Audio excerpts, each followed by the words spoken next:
What's going on, everybody? It's your boy, Mr. Daniel Banks, aka DJ Fine, CEO of JTU. We are Jersey Magazine and Jersey Diamonds. I'm here, with my boy Nick, the creator of Nick Viscos Hip Hop Shop, live in the flesh. Jersey, we got him. He's finally here. I know y'all been waiting for it, so we gave it to you. My brother Nick, thanks for coming through, man. Yo, thank you so much for the opportunity. Definitely. The world. I love your magazine. I love what you guys are doing for the community. Appreciate you. Dope. And it's only right that we're collaborating. Definitely. Finally. And we love what Nick does for the community, because you already know he be telling y'all how it is.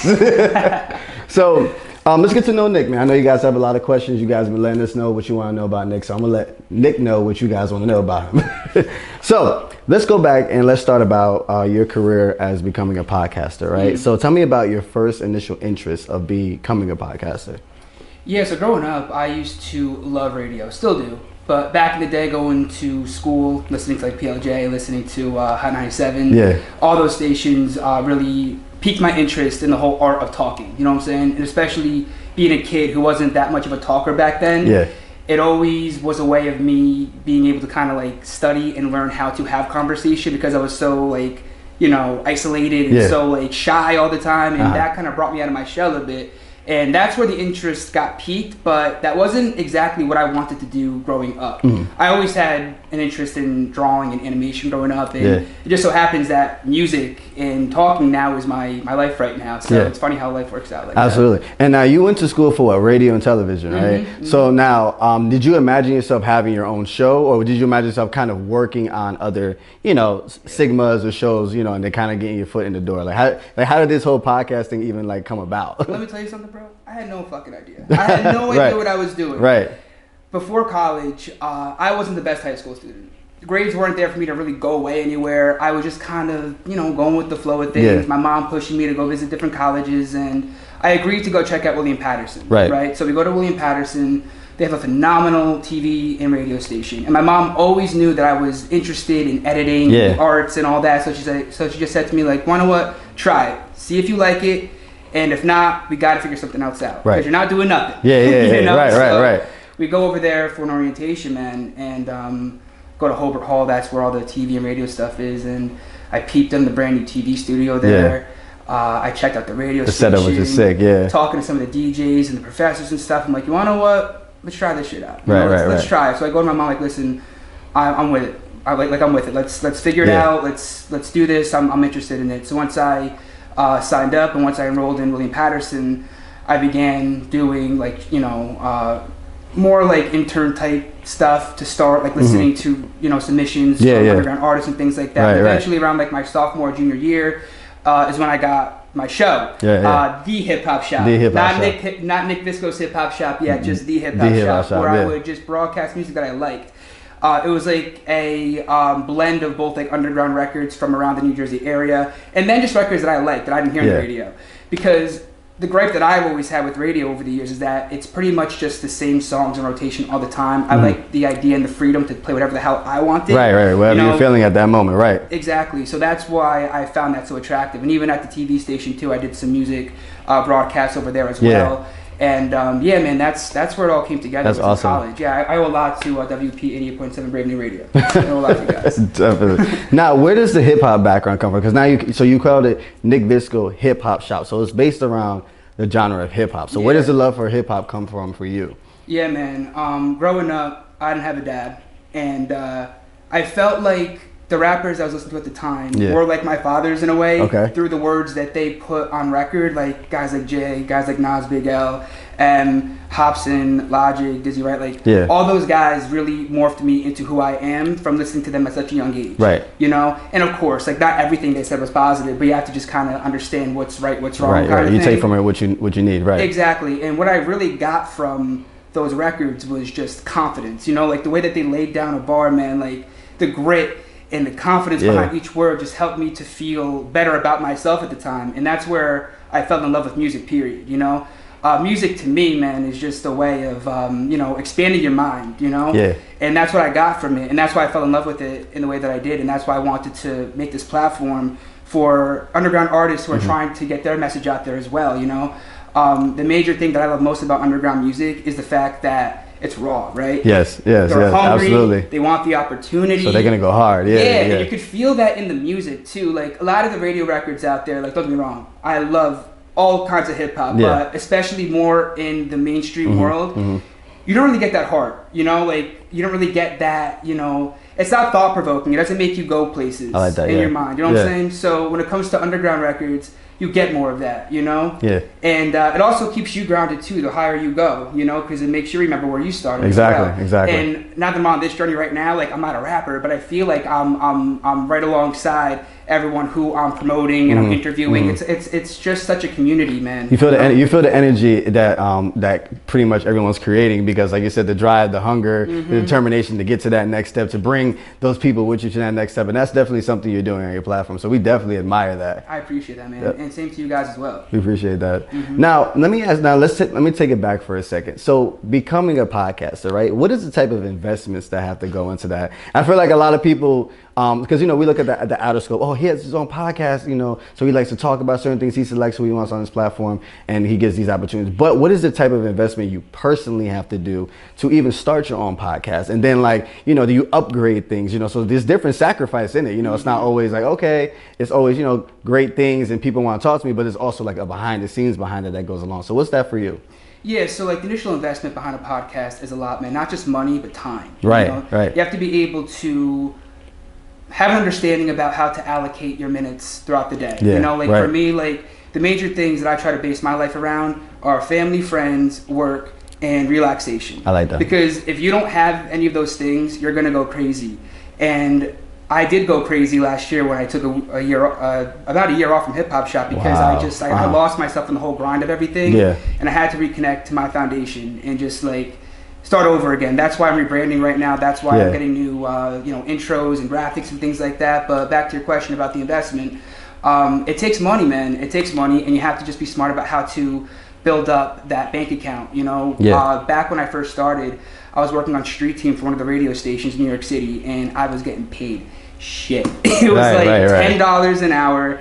I had to pay for my commute as well. Oh, yeah. And you know, you had to be smart about where you were really putting your dollars, right? So I decided to squirrel away all the money that I made from that opportunity. Right. My mom helped me out a lot, by the way. Shout out to my mom. Shout out to mom. Shout out to mom. Yeah. A lot. If I didn't have her, I wouldn't have been able to do any of this. Right. Just want to preface it with that. Yeah, definitely. But anyway, I squirreled away all that money that I made on Street Team. I saved about $5,000, and I went and bought a new Mac. I went and bought a microphone. I went and bought a soundboard. I went and bought a green screen. Everything, I bought everything that I needed, and it's still holding up to this day, you know. And I went into it with the idea that I am going to have a return on this investment in time. It may not happen next year. May not happen the year after that. Maybe not even the year after that. But I will at some point. It will come back. And I think that's what scares a lot of people when starting. They just see it as, oh, I'm spending $5,000. It's not really about that. It's about like the investment and going further with it. Like you have to have an open enough mind to transcend that, you know, this current situation to be able to get to the next point. And you can't do that without putting down dollars. Putting money where your mouth is what you want to do. Being about your word, about what you're going to do. You know what I'm saying? So just having that idea in my mind made it easier for me to spend that kind of money when I personally didn't have it at the time. You know? No going out really. I couldn't really do what my friends were doing. My friends at the time were, you know, they had good jobs, you know, making good salaries, and I couldn't really participate in the young man fun that they were doing at the time because I was strapped with what I was doing. Right. Know? So yeah, man, that's the best piece of advice that I can give as far as investment goes, man. If you're really about it, you're gonna save for it. Period. But the fact that you emphasize the whole self-care and everything, I feel like that's a big part of it.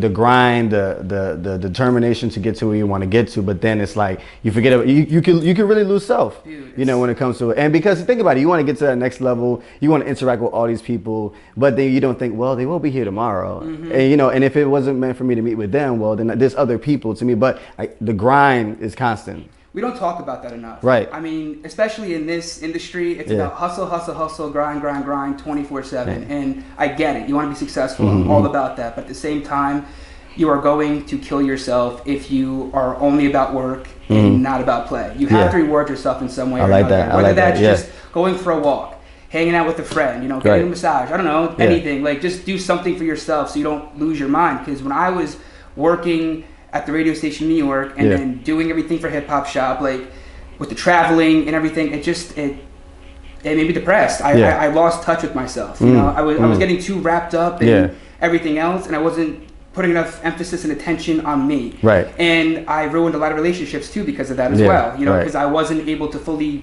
present myself in those situations, and in turn, it just messed me up. Yeah, you had to take a year off. Yeah. I had to rework all that stuff, man. Right. And like you said, even going back to what you said about taking care of self, like when you're your best self, then you'll be best for everything else. Exactly. You know? And you have to treat yourself well before you can treat others well. Right. If you're not right, you're going to treat someone else horribly. Right. You know, hurt people.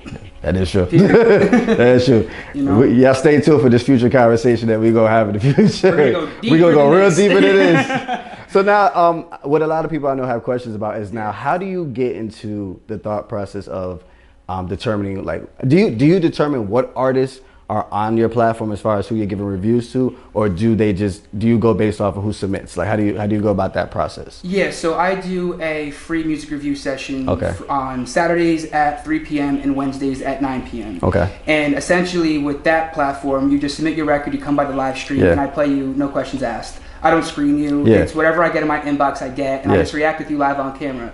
And that's what I love about it. It's just like a mystery, you know? Yeah. You don't know if it's going to be great. Yeah. You know if it's going to be shit. You don't know if Nick had a good night's sleep. You don't know that either. I could be cranky. That's always a possibility. But with the reposts that I do on Instagram and YouTube, artists do purchase those reviews on my website. So in that sense, I do screen it, and I'm able to give a more in-depth review because on the live show, man, let's be real. Yeah. I'm not going to be able to give you a perfect in-depth review by listening to a record one time. Right. When you pay me for that review to be reposted and put together more professionally, I actually do sit with the record for like an hour to really just get a feel for what it is and where you could improve upon. Right. That's why I charge a service for it, because it's time. You know, it's time, and you want a good review. I gotta give you the time for it. And those reviews are obviously very beneficial to an artist to show, like, you know, areas to work in. And I think that that's something that the industry needs more of, like just that raw content. Like, yes, your record was dope. No, your record needs some work. No, this record gave me a headache, which he will also tell you a lot. I said that before. But even like the subscribers, the fans of the Hip Hop Shop, like they love to see those type of things. So now, where do you get the idea of knowing like what a record is for you? Now, you say you go based off of energy. Do you go based off of like a certain beat? Like how do you go based off of your reviews, like giving those type of judgments in a sense, and it could be good or it could be, you know, however you feel at that moment? Yeah, so when it comes to music, man, I'm all about the energy behind the record. I'm able to tell right away whether it's forced, whether you're trying to emulate someone else, whether, you know, just all those different elements, I could tell, you know. And the most common thing that I see happen with reviews is that people are trying to reach outside of themselves and try to be someone else on the radio, and not so much themselves. Like, the beauty of the underground world is that you're able to fully be yourself. I like that. And just, you know, try things, you know, mess up, go about whatever you have to do to, you know, cultivate some kind of new sound, get your message out there. Because at the end of the day, man, like, you're trying to present yourself to an audience. Like, who are you? Why should I buy into what you're trying to sell me? What is it about your message that will have me coming back for later? Why are you interested? Because, as you know, the market is extremely flooded. There's music coming out like every single day by the trillions. So what about your record is going to allow me to want to play this over and over again when I have a pocket full of like 1 trillion songs from artists who I actually know and have rapport with? Why should I give you my time? So I look for those kinds of elements behind a record when, you know, giving a that drive, dropping a blanket on it, you know what I'm saying? Yeah, you look for the drive and the determination behind the record. So make sure you guys submit the drive and the determination to him. That's what we need. We need more of that. Definitely. And like I said, I think it's amazing that like you said, you took on that type of that's a lot of responsibility. Let's just keep it real. You know, for somebody to be like, take my music, put it on your platform, I want to hear the review. And I'm sure, like, has there been any, like, a lot of animosity towards that? Like, what's some of the heat? We want to hear the rawness. Like, what's some of the back, you know, the backstory to some of these reviews that you've done? Well, when I first started, let me just say this, I was an asshole when I first started. Like, I was doing it more to get likes and views and cause tension in the comments to drive up the algorithm. I'm gonna be 100%. When I first started, that's what I was doing. It's a marketing strategy. Yeah, that's what I was doing. But then, like, as I progressed with that, my good friend Diggy Metro, who's a rapper, shout out to you, he reached out to me one day. He's like, dude, I'm watching these reviews, and this is not you. You're a nice person. Why are you doing this? I'm like, Yeah, it's a good question. Why am I doing this? Yeah. I'm doing it because I want likes. I'm doing it because I want comments. That's not nice. That's not right. Like, right. He called me out on that. Like I looked back on those episodes. I'm like, yeah, that's not me. Right. Like, what the fuck am I doing? Like, it's okay to give like a raw, honest opinion, but at the same time, you want it to come from a place of actually caring for the Genuine, person to grow. You don't want to like shit on their dreams and say stop rapping. I used to do that, man. Yeah. Like some records came through that were absolutely atrocious, and I just had no patience. Like, listen, man, I don't think this is for you. Straight up, just stop. Like, this is not for you. Just stop. But I'm looking back and I'm like, but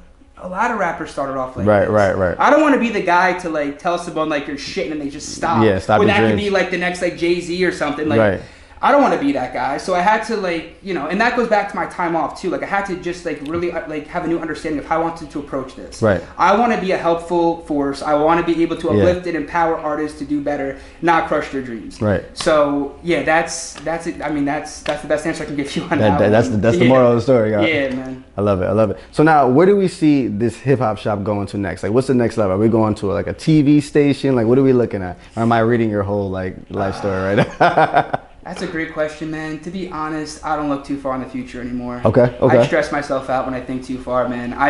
Right now, I'm loving what I'm doing. I'm cool with where I'm at. Right. I'm cool with the fans that I got. I'm cool with the submissions that I got, and whatever happens from there, God bless. Now, do you ever have a moment where you actually reach out to an artist and say, "Hey, can I review your song?" Oh yeah, for sure. Right. Oh, for sure. Yeah. So is it all just submissions? Just so for the people to know, is it all just submissions, or is it something where you reach out and you say, "Hey, I heard your song. Can I do a review on it?" You know, just to let you know how this platform feels about it, and other people will also be engaged in it. Right. Yeah. I mean, the majority of the music that I listen to does come through submissions.